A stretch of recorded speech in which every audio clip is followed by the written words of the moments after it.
എല്ലാവർക്കും എൻ്റെ വിനീത നമസ്കാരം. ഇന്നിതാ വീണ്ടും നല്ലൊരു ചോദ്യം വന്നിട്ടുണ്ട് കേട്ടോ. എന്താ ചോദ്യം എന്നറിയോ? നമ്മുടെ വീടുകളിൽ നമ്മൾ പൂജാമുറി ഉണ്ടാക്കുന്നുണ്ടല്ലോ, ഈ പൂജാമുറി സ്റ്റെയർ കേസിന് താഴെ പണിയാൻ പറ്റുമോ എന്നാണ് ചോദ്യം വന്നിട്ടുള്ളത്. നമ്മൾക്ക് പല സ്ഥലത്തും പോകുമ്പോൾ നമ്മൾ കാണുന്ന ഒരു കാര്യമാണ്, ഈ വീടിൻ്റെ 2ാം നിലയിലേക്ക് കയറുന്നതിൻ്റെ താഴെയായിട്ട് ഒരു വിളക്ക് കൊളുത്തുന്ന ഒരു സ്ഥലം നമ്മൾ കണ്ടെത്തുന്നത്. അപ്പോൾ അത് ശരിയാണോ എന്നാണ് ചോദ്യം വരുന്നത്.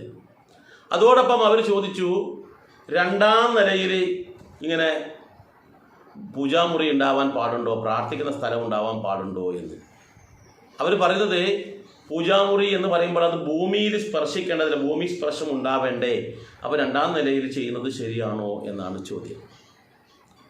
അപ്പോൾ ഇതിന് കൃത്യമായിട്ടൊരു മറുപടി പറയണം എന്നുള്ളത് കൊണ്ടാണ്, ഇത് കൂടുതൽ ആൾക്കാർക്കുള്ള സംശയമാണ് എന്നുള്ളത് കൊണ്ടാണ് ഞാൻ ഇങ്ങനൊരു വീഡിയോയുമായിട്ട് വന്നിട്ടുള്ളത്. ഇവിടെ ചോദ്യം എന്താണ്? പൂജാമുറി സ്റ്റെയർ കേസിന് താഴെ പാടുണ്ടോ എന്ന്. നമ്മൾ ആദ്യം ചിന്തിക്കേണ്ടത് എന്തിനാണ് പൂജാമുറി എന്നുള്ളതാണ്. പൂജാമുറി എന്നുള്ള സങ്കല്പം പൗരാണിക കാലഘട്ടത്തിലില്ല. കാരണം അവർ ഈശ്വരനെ അല്ലെങ്കിൽ ഇപ്പം എൻ്റെ വീട്ടിലാണെങ്കിൽ നിങ്ങളുടെ വീട്ടിലാണെങ്കിൽ ഈശ്വരൻ അവരുടെ കുടുംബത്തിൽപ്പെട്ട പ്രധാന ഒരംഗമാണ്. പ്രധാന അംഗത്തിനെ ഇന്ന് നമ്മൾ എവിടെ കൊണ്ടുവെക്കുന്നു നോക്കണം. കാരണം നമ്മൾ ഏത് അവസരത്തിലും വിളിച്ച് പ്രാർത്ഥിക്കുന്ന ഒരാളാണ് ഈശ്വരൻ. നമ്മുടെ എല്ലാ ദുഃഖത്തിലും സുഖത്തിലും എല്ലാം ആ ഭഗവാനെ കൂട്ടുപിടിക്കുന്നുണ്ട് നമ്മൾ, ഇല്ലേ? അങ്ങനെ എല്ലാ അവസരത്തിലും കൂട്ടുപിടിക്കുന്ന ആ ഈ ദേവനെ പണ്ട് കാലങ്ങളിൽ എല്ലാവർക്കും ഒത്തുകൂടാൻ പറ്റുന്ന ഒരു വലിയൊരു ഹാളിലാണ് വിളക്ക് കൊളുത്തലും നാമജപവും കീർത്തനങ്ങളും അതോടൊപ്പം പൂജാതി കർമ്മങ്ങളൊക്കെ ചെയ്തിരുന്നത്. എല്ലാവർക്കും ഒന്നിച്ചിരിക്കാൻ പറ്റുന്നൊരു സ്ഥലം. എന്നാൽ ഇന്ന് അങ്ങനെയാണോ? ഇന്ന് നമ്മൾ ഒരു ചെറിയ ഒരു മുറിക്കുള്ളിലേക്ക് അത് ഒതുക്കുകയാണ് ചെയ്യുന്നത്. എന്നാൽ നമ്മൾ മനസ്സിലാക്കേണ്ടത്, നമ്മുടെ ഏത് അവസരത്തിലും നമ്മൾ ഭഗവാനെ വിളിക്കുന്നുണ്ടല്ലോ, എല്ലാ അവസരത്തിലും ഭഗവാനെ വിളിക്കുന്നുണ്ട്. ഒരു ബുദ്ധിമുട്ട് വരുമ്പോൾ ഒരു ഈശ്വര വിശ്വാസി ആദ്യം വിളിക്കുന്നത് ഭഗവാനായിരിക്കും. അപ്പോൾ അങ്ങനെ വിളിക്കുന്നുണ്ടെങ്കിൽ നമ്മൾക്ക് എന്തുകൊണ്ട് നമ്മുടെ ഹൃദയത്തിൽ ഇവിടെ നെഞ്ചിൻ്റെ ആ ഭഗവാനെ നമ്മൾ എല്ലാ അവസരത്തിലും കാണുന്നുണ്ട്. അങ്ങനെയാണെങ്കിൽ ഭഗവാനെ നമുക്ക് എല്ലാ സ്ഥലത്തും വിളക്ക് വെച്ച് ആരാധിക്കാം, എല്ലാ സ്ഥലത്തും. എന്ന് വെച്ചാൽ അത് ബെഡ്റൂമിലായാൽ ബെഡ്റൂമിൽ നല്ലൊരു പ്രാർത്ഥന നടക്കുന്നുണ്ട് കേട്ടോ. വിവാഹം കഴിഞ്ഞാൽ ശരിക്കും നമ്മുടെ ആചാരവിധി പ്രകാരം പറയുന്നത് വെച്ചാൽ ഗർഭാധാന സമയത്ത് നല്ല മക്കളുണ്ടാവാൻ വേണ്ടി അവിടെ പ്രാർത്ഥന നടത്താറുണ്ട്. അതുപോലെ രാത്രി കിടക്കുന്ന അവസരത്തിൽ ദുസ്വപ്നം കാണാതിരിക്കാൻ വേണ്ടി, സുഖനിദ്ര കിട്ടാൻ വേണ്ടി അവിടെ പ്രാർത്ഥന നടത്താറുണ്ട്. പ്രഭാതത്തിൽ എഴുന്നേറ്റ് കഴിഞ്ഞാൽ നമ്മൾ കണി കാണുന്ന ചടങ്ങ് പോലുമുണ്ട്. അപ്പോൾ ബെഡ്റൂമിൽ എന്തുകൊണ്ട് ഈശ്വരൻ്റെ ഫോട്ടോ വെച്ചുകൂടാ? എന്തുകൊണ്ട് വിളക്ക് വെച്ചുകൂടാ? ഒരു തെറ്റുമില്ല കേട്ടോ. ചില ആൾക്കാർ പറയും, ഭാര്യയും ഭർത്താവും തമ്മിൽ ഇടപെടുന്ന ഒരു സ്ഥലമല്ലേ, അവിടെ അത് ചെയ്യാൻ പാടുണ്ടോ എന്ന് ചോദിക്കാറുണ്ട്, ഇല്ലേ? ഭാര്യയും ഭർത്താവും ആരും കാണാണ്ട് ഒളിഞ്ഞു ചെയ്യുന്ന പരിപാടിയൊന്നുമല്ലല്ലോ ഇത്.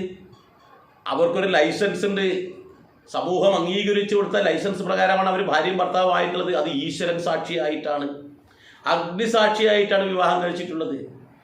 അപ്പോൾ ഈ 2 ആൾക്കാരും അഗ്നിസാക്ഷിയായി അല്ലെങ്കിൽ ഈശ്വര സാക്ഷിയായി വിവാഹം കഴിച്ചവർക്ക് ആ ഭഗവാന്റെ അനുഗ്രഹത്തിനായി അവർ ഉറങ്ങുന്ന സമയത്ത് പോലും പ്രാർത്ഥിക്കുന്ന അവസരത്തിൽ മണ്ണിലും വിണ്ണിലും തൂണിലും തുരുമ്പിലും സർവ്വതിലുമുള്ള ഈശ്വരനെ സ്വന്തം ബെഡ്റൂമിൽ വെച്ച് പ്രാർത്ഥിച്ചാൽ എന്താ തെറ്റ്?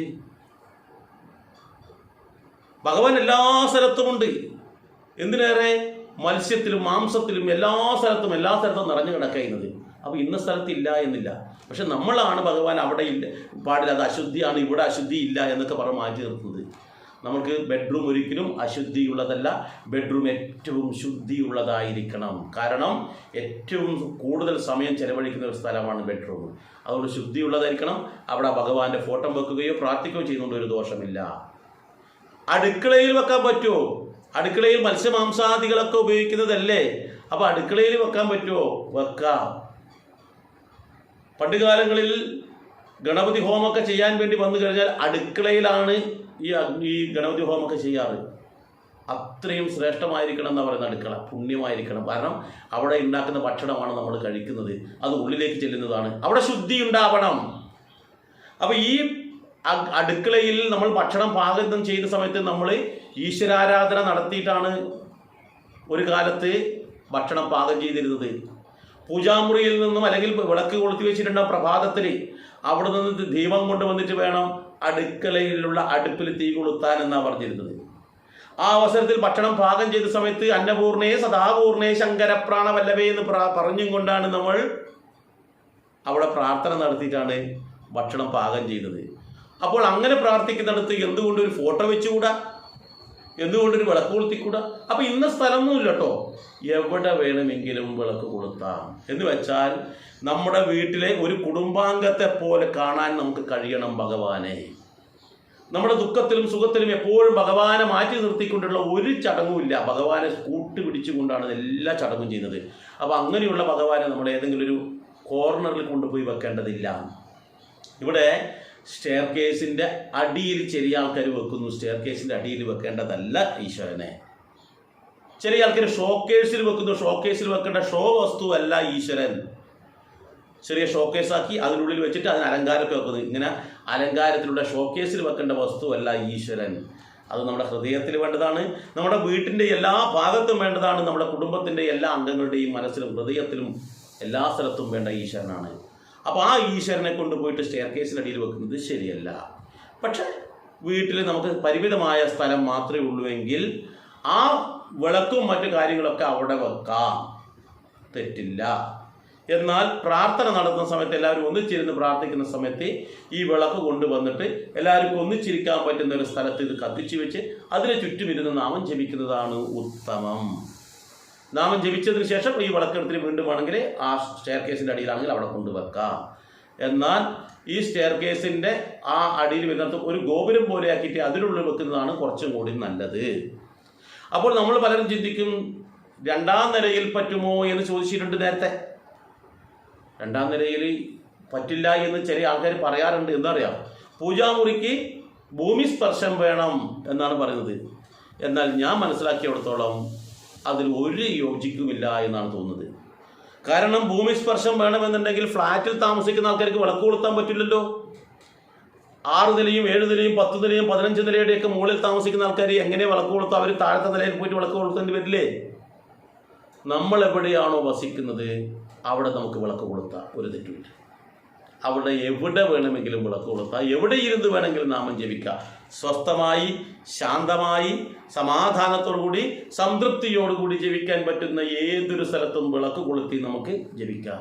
പരമാവധി ആ ഈശ്വരൻ്റെ ഫോട്ടോ വെക്കുന്നുണ്ടെങ്കിൽ ആ ഫോട്ടോ നമുക്ക് എല്ലാവർക്കും കാണത്തക്ക വിധത്തിൽ, ഏത് സമയത്തും നമുക്ക് കാണത്തക്ക വിധത്തിൽ വെക്കുന്നതാണ് ഉത്തമം. അതുകൊണ്ട് തന്നെ സ്റ്റെയർ കേസിൻ്റെ അടിയിലേക്ക് ഒതുക്കേണ്ടതല്ല. നമ്മൾ വിളക്ക് കൊളുത്തലൊക്കെ കഴിഞ്ഞെങ്കിൽ ആ വിളക്ക് അവസാനം കൊണ്ടുപോയിട്ട് ഒന്ന് തട്ടി മറിയാതിരിക്കാൻ വേണമെങ്കിൽ സ്റ്റെയർ കേസിൻ്റെ താഴെ കൊണ്ടുപോയി വെക്കാം. പക്ഷേ ജപാദി ഹോമാദി കർമ്മങ്ങൾ ചെയ്യുന്ന സമയത്ത് എല്ലാവർക്കും പങ്കെടുക്കാൻ പറ്റുന്ന ഒരു സ്ഥലത്ത് വെച്ച് ചെയ്യുന്നതാണ് ഉത്തമം. ഈ വീഡിയോ നിങ്ങൾക്ക് ഇഷ്ടമായെങ്കിൽ പലർക്കും അയച്ചു കൊടുക്കുക. ഇതിൽ നിങ്ങൾക്ക് എന്തെങ്കിലും സംശയമുണ്ടെങ്കിൽ ഇതിൻ്റെ കമൻറ്റ് ബോക്സിൽ രേഖപ്പെടുത്താം. ഇതിൽ മാത്രമല്ല, നിങ്ങൾക്ക് ആധ്യാത്മികമായിട്ടോ ആചാരപരമോ അനുഷ്ഠാനപരമോ ദേവീദേവന്മാരെക്കുറിച്ചോ പുണ്യഗ്രന്ഥങ്ങളെക്കുറിച്ചോ എന്തെങ്കിലും സംശയമുണ്ടെങ്കിൽ ഇതിൻ്റെ കമൻറ്റ് ബോക്സിൽ രേഖപ്പെടുത്തുന്നുണ്ടെങ്കിൽ അങ്ങനെ ചെയ്യാം. അല്ലെങ്കിൽ എൻ്റെ വാട്സപ്പ് നമ്പർ ഉണ്ടാവും, അതിലേക്ക് നിങ്ങൾക്ക് വോയിസ് ആയിട്ടാണെങ്കിൽ വോയിസ്, ടെക്സ്റ്റ് മെസ്സേജ് ആയിട്ടാണെങ്കിൽ ടെക്സ്റ്റ് മെസ്സേജ് ആയിട്ട് ഇടാം. എനിക്കറിയാവുന്ന തരത്തിൽ ഞാൻ ഉത്തരം പറയാൻ വേണ്ടി ശ്രമിക്കാം. ഏതായാലും മറ്റൊരു വീഡിയോയുമായി ഞാൻ മറ്റൊരു അവസരത്തിൽ വരാം. എല്ലാവർക്കും നന്ദി, നമസ്കാരം.